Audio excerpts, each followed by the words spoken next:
Baada ya Ali kuona kile kilichotokea ndani ya nyumba ya Juma, moyo wake haukuwa tena na utulivu. Hakuthubutu hata kwenda baharini kama walivyopanga. Badala yake, alirudi nyumbani kwake polepole, akiwa amezidiwa na mawazo. Usiku ule Ali hakupata usingizi. Alikaa kitandani akijiuliza swali moja tu. Je, nimwambie rafiki yangu Juma ukweli huu au nibaki kimya? Alijua wazi kwamba ukweli huo ungeweza kuvunja ndoa ya rafiki yake. Lakini pia alijua kuwa kuficha ukweli kulikuwa kama kumsaliti rafiki yake.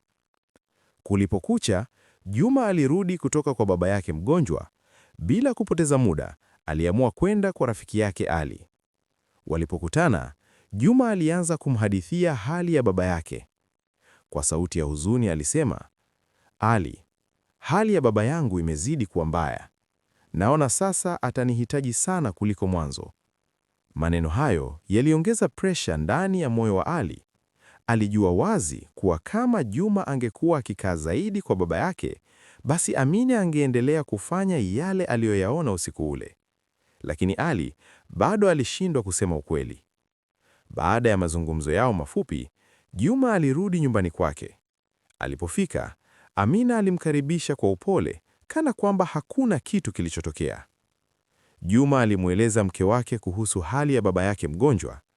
Amina alimwangalia kwa huruma na kusema, labda uwe unalala huko kwa baba yako ili uwe karibu naye kumsaidia. Juma hakupinga wazo hilo, lakini akasema kwa utulivu, leo usiku nitaenda baharini na Ali kuvua samaki. Baada ya hapo nitaanza kukaa zaidi kwa baba. Baada ya usiku, Juma na Ali walikuwa tayari baharini ndani ya mtumbwi wao mdogo. Mawimbi yalikuwa madogo na upepo wa bahari ulikuwa mpole.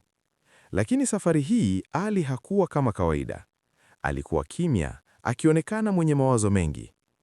Juma aligundua hilo na kumuuliza, Ali, mbona leo uko kimya sana? Ali alisita kwa muda. Moyoni mwake kulikuwa na vita kubwa sana. Hatimaye, alihisi hawezi tena kubeba siri ile. Kwa sauti nzito alisema, Juma, kuna jambo nataka kukuambia. Naomba usikasirike. Juma alimwangalia kwa mshangao. Niambie rafiki yangu. Ali alivuta pumzi ndefu, kisha akasema maneno yangebadilisha kila kitu. Juma, mke wako Amina anakusaliti. Nimewaona yeye na Alex pamoja ndani ya nyumba yako. Maneno hayo yalimpiga Juma kama radi. Kwa muda mfupi alibaki kimya kabisa.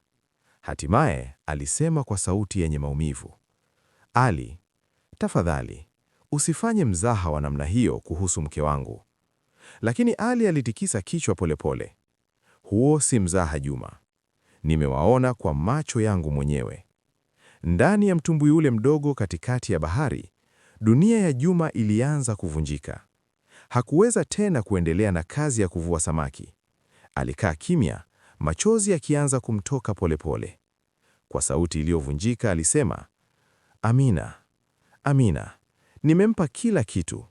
Upendo, heshima, maisha, lakini amenisaliti. Usiku ule wa bahari haukuwa tena wa uvuvi. Ulikuwa usiku ambao moyo wa Juma ulivunjika pande vipande. Na sasa, swali lililobaki lilikuwa moja tu. Juma atafanya nini baada ya kujua ukweli huu mchungu? Itaendelea.